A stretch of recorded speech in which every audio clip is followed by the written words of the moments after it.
Welcome to unique teachers. আজকে আপনারা দেখেছেন সদ্য বিহারের বিপিএসসি টিআরই 3-র পিজির রেজাল্ট আউট হয়েছে। তো পিজির রেজাল্ট দেখে প্রথমত পিজির যে শিট দেওয়া হয়েছিল সেই শিট দেখে অনেকেই আতঙ্কিত ছিলেন এবং প্রত্যেকে ভাবছিলেন কি হবে, যেহেতু যে আমি মূলত আজকে যেটা আলোচনা করব সেটা জিওগ্রাফি বিষয় নিয়ে আলোচনা করব।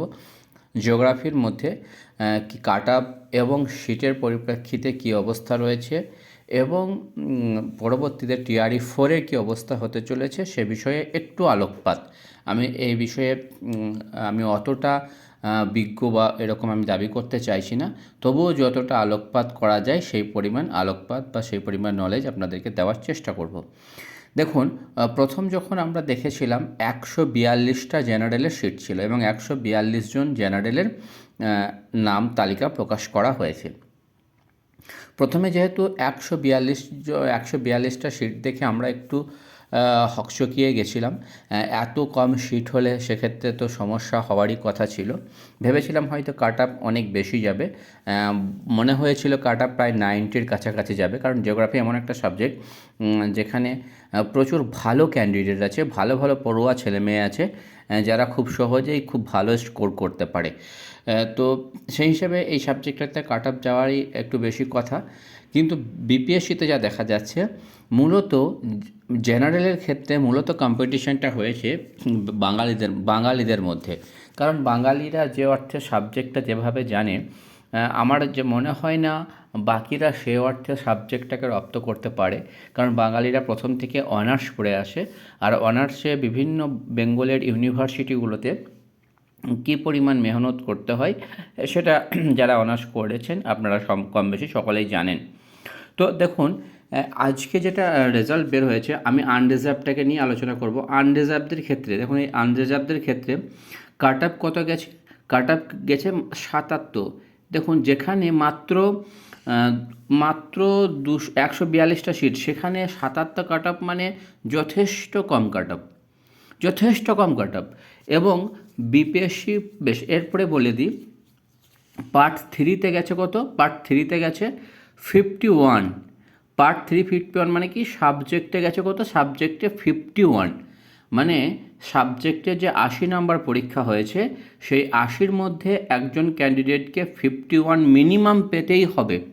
তাকে পাস করতে গেলে মিনিমাম 51 পেতেই হবে সাবজেক্টের ক্ষেত্রে, অর্থাৎ পার্ট 3-র ক্ষেত্রে। এবং পার্ট 1-এর ক্ষেত্রে, অর্থাৎ যেটা আপনাদের ছিল আর কি, বিভিন্ন জিকে, ম্যাথ, জেনারেল স্টাডিজ যে পেপারটা ছিল, সেই জেনারেল স্টাডিজের পেপারে 19 মিনিমাম পেতে হবে।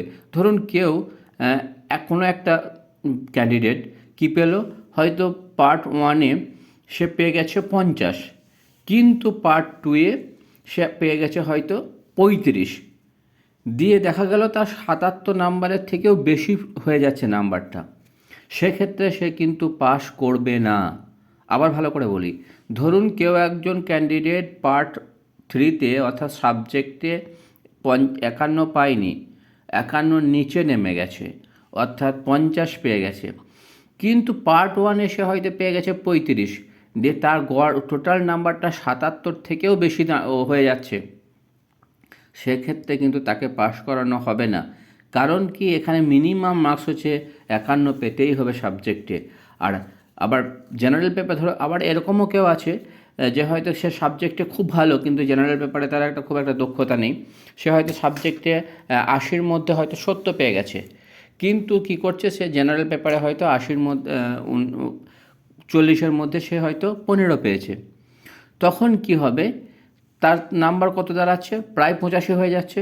কিন্তু যেহেতু পার্ট 1-এ সে 19 পায়নি, 19 পায়নি, তাই তাকেও কিন্তু ইনক্লুড করা হবে না প্যানেলের মধ্যে। তাই এখানে কিন্তু আমাদেরকে যা দেখতে পাচ্ছি, খুব সাবজেক্ট যারা পড়েছে বেঙ্গলে তাদেরকে খুব একটা সাবজেক্টে চাপ নিতে হবে না, সাবজেক্টটা মোটামুটি পড়লেই হবে। তাদেরকে জেনারেল পেপারটাকেও ভালো করে লক্ষ্য রাখতে হবে। সাবজেক্টের কোশ্চেন তো খুব একটা কঠিন হয় না, ডেপথ থেকেও খুব একটা কোশ্চেন আসে না। যারা বিভিন্ন রকম নেট সেট বা আমাদের বেঙ্গলের জন্য পুরোপুরি প্রিপেয়ার্ড, তাদের জন্য খুব সহজেই এই 77 মার্কস বা 51-এর ওপর তুলে নেওয়া খুব একটা কঠিন হবে বলে মনে হয় না। তাই সাবজেক্টটাকে একটু ধরে একটু কনসিয়াসলি লক্ষ্য রাখলেই হবে, এবং লক্ষ্য রাখতে হবে জেনারেল পেপারটাকে। জেনারেল পেপারটাকে আমরা যদি ঠিকঠাক লক্ষ্য রাখি তাহলে আমরা দেখতে পাবো ঠিকঠাক আমরা কোয়ালিফাই করতে পারছেন আপনারা। তো সেই দিকে আমি বলবো একটু জেনারেল পেপারের দিকে সবাই লক্ষ্য রাখবেন। ধন্যবাদ। অবশ্যই লাইক কমেন্ট করবেন ভালো লাগলে।